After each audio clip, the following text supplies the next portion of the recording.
Namaste, Vanakkam, Honorable Prime Minister, sir. Vanakkam, Vanakkam. My name is Deepasri. I am coming from Government Higher Secondary School, Sedrapat, Puducherry. My question is, how can we build our trust in parents that we are working hard? Thank you, sir. धन्यवाद दीपश्री। प्रधानमंत्री जी, हम माता पिता को कैसे विश्वास दिलाएं कि हम मेहनत कर रहे हैं, इस विषय पर दीपश्री आपसे मार्गदर्शन चाहती हैं।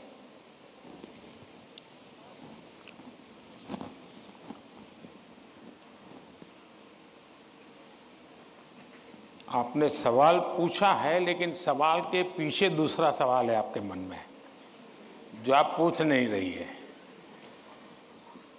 दूसरा सवाल यह है कि पूरे परिवार में मिसट्रस्ट है, ट्रस्ट डेफिसिट है,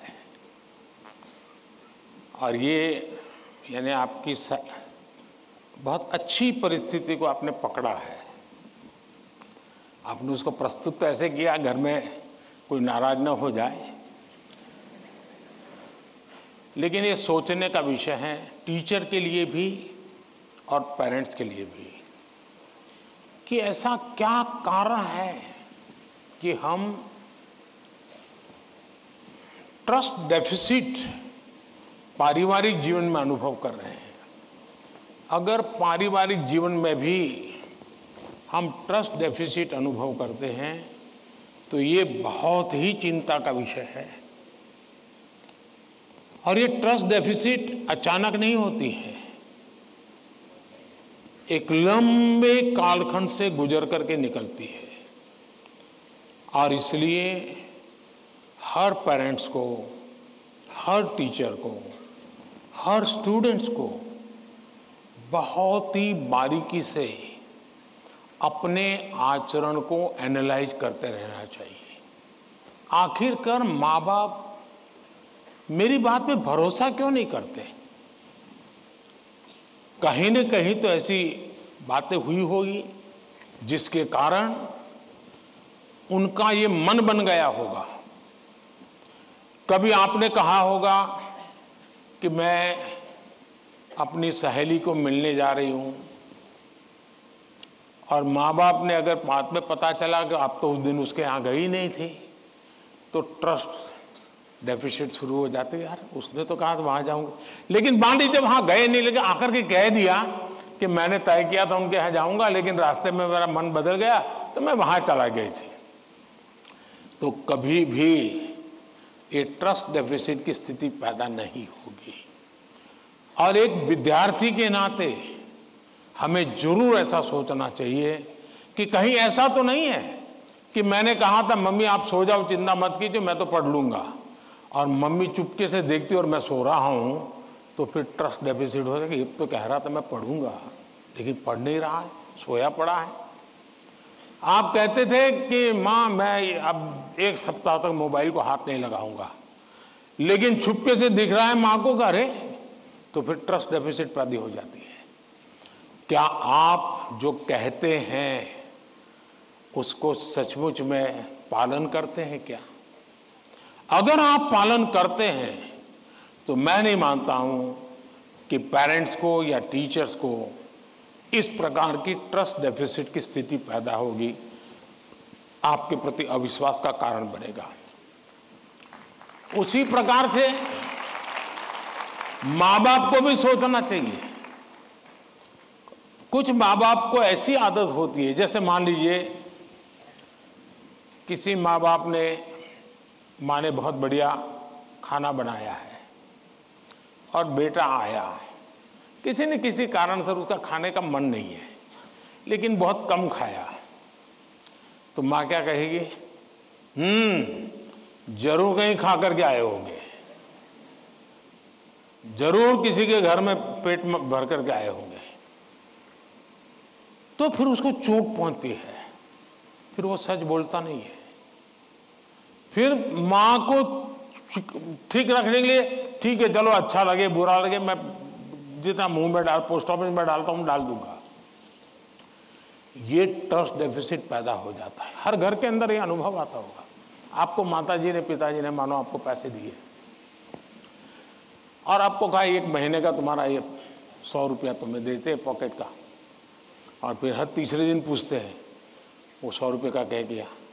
अरे भाई तुमने 30 दिन के लिए दिया है ना, दूसरा मांगने तो आया नहीं तुम्हारे पास, तो भरोसा करो ना। अगर भरोसा नहीं तो नहीं देना था। ज्यादातर मां बाप के केस में ऐसा होता है, रोज पूछते हैं अच्छा वो 100 रुपया, हाँ कोई ये तो पूछ सकता है, पूछने का तरीका हो सकता है। कोई कहे बेटा उस दिन पैसे नहीं थे, तुम्हें 100 ही रुपये दिए थे, तुम चिंता मत करना, जरूरत पड़े तो कह देना। तो उस बेटे को लगे नहीं नहीं मेरे माता पिता ने मुझे 100 रुपया, देखो ये आपकी पसंद की बात आई तो ताली बजाते हो आप लोग।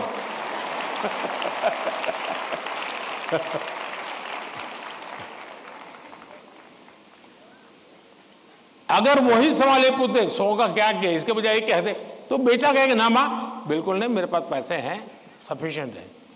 यानी हमारा एक दूसरे के बीच बात करने का तरीका कैसा है, ये चीजें सामान्य जीवन में जो अनुभव आती हैं वो फिर धीरे धीरे धीरे एजुकेशन सिस्टम के साथ रोजमर्रा की हमारी अपेक्षाएं होती है, उसके टकराव में कन्वर्ट हो जाती है।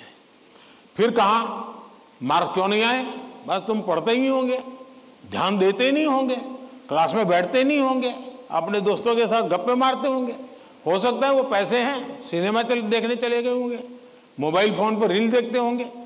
फिर वो कुछ न कुछ कहना शुरू हो जाता है, फिर दूरी बढ़ जाती है। पहले ट्रस्ट खत्म हो जाता है, फिर दूरी बढ़ जाती है, और ये दूरी कभी कभी बच्चों को डिप्रेशन की तरफ धकेल देती है। और इसलिए मां बाप के लिए बहुत आवश्यक है, उसी प्रकार से टीचर्स ने भी बच्चों के साथ इतना खुलापन रखना चाहिए, सहज रूप से अपनी बात कह सके। अगर उसको कोई सवाल समझ में नहीं आया तो कोई टीचर हड़का देगा, तुझे कुछ समझ नहीं आने वाला तो बाकियों को विद्यार्थियों का टाइम खराब मत करो, बैठ जाओ। कभी कभी क्या करते हैं टीचर भी, जो 4-5 होनहार बच्चे होते हैं ना, उनको वो बहुत प्रिय लगते हैं, उनसे उनका मन लग जाता है। बाकी क्लास में 20 बच्चे हैं, 30 बच्चे हैं, वो जाने उनका नसीब जाने, ये 2-4 में अपना मन लगा देते हैं, सब चीजें वाहवाही उन्हीं की करते रहते हैं, वही रिजल्ट देकर गए। अब आप उसको कितना आगे ले जा पाते हो तो अलग बात है, लेकिन बाकी जो है वहां से नीचे गिरा देते हैं। और इसलिए कृपा करके आपके लिए सभी स्टूडेंट समान होने चाहिए, सबके साथ इक्वली। हाँ, जो तेज होगा वो अपने आप में से जो अमृत है वो ले लेगा, लेकिन जिसको सबसे ज्यादा जरूरत है उसके प्रति अगर आप सिंपैथेटिक, और उसमें भी मैं मानता हूं उसके गुणों की तारीफ कीजिए। कभी एक बच्चा बिल्कुल वीक है पढ़ने में, लेकिन उसके हैंड राइटिंग अच्छे है, तो उसके सीट पे जाकर के अरे यार क्या बढ़िया लिखते हो तुम, कितने हैंड राइटिंग तुम्हारे अच्छे हैं, क्या स्मार्टनेस है तुम्हारी। कभी ऐसा एक डल विद्यार्थी है, अरे यार तेरा कपड़ा बहुत शर्ट बहुत अच्छा है, उसके अंदर कॉन्फिडेंस बिल्डअप होगा, वो आपके साथ खुलने लग जाएगा, वो आपसे बातें करने लगेगा कि ये साहब के प्रति मेरे प्रति उनका ध्यान है। अगर ये सहज वातावरण बन जाएगा तो मैं नहीं मानता हूं कि, लेकिन ये विद्यार्थियों का भी उतना ही दायित्व है, हमें आत्मचिंतन करना चाहिए कि मेरी ऐसी कौन सी बातें थी जिसने मेरे घर के लोगों का मुझ पर से भरोसा उठ गया। ये किसी भी हालत में हमारे आचरण से हमारे परिवार के, हमारे टीचर का हम पे भरोसा उठना नहीं चाहिए। हमसे कुछ नहीं हुआ तो कहना चाहिए। दूसरा मुझे लगता है कि परिवार में एक प्रयोग कर सकते हैं। मान लीजिए आपका बेटे या बेटी के 5 दोस्त हैं, तय कीजिए कि महीने में एक बार 2 घंटे वो 5 परिवार किसी एक परिवार में एकत्र होंगे, दूसरे महीने दूसरे परिवार में बिल्कुल गेट टुगेदर करेंगे, और उसमें बच्चे बूढ़े सम हो गए। ऐसा नहीं कि 2 लोगों को घर छोड़ के आए जाएंगे। 80 साल के माँ बाप भी अगर फिजिकली फिट है आ सकते हैं, उनको भी लेके आइए। और फिर तय कीजिए कि आज वो तो तीसरे नंबर का दोस्त है, उसकी माताजी एक कोई पॉजिटिव बुक पढ़ करके उसकी कथा सुनाएगी। अगले बार तय किए जो 4 नंबर का दोस्त है उसके पिताजी एक कोई पॉजिटिव मूवी देखा होगा तो उसकी कथा सुनाएंगे। जब भी आप 1 घंटे का गेट टुगेदर करें, सिर्फ और सिर्फ उदाहरणों के साथ, किसी रेफरेंस के साथ पॉजिटिव चीजों की चर्चा करें, वहां के किसी के रेफरेंस से नहीं। आप देख लेना, धीरे धीरे वो पॉजिटिविटी पर्कुलेट होगी और यही पॉजिटिविटी सिर्फ आपके बच्चों के प्रति नहीं, अंदर अंदर भी ऐसा ट्रस्ट का वातावरण बना देगी कि आप सब एक इकाई बन जाएंगे, एक दूसरे के मददगार बन जाएंगे। और मैं मानता हूं ऐसे कुछ प्रयोग करते रहना चाहिए। धन्यवाद।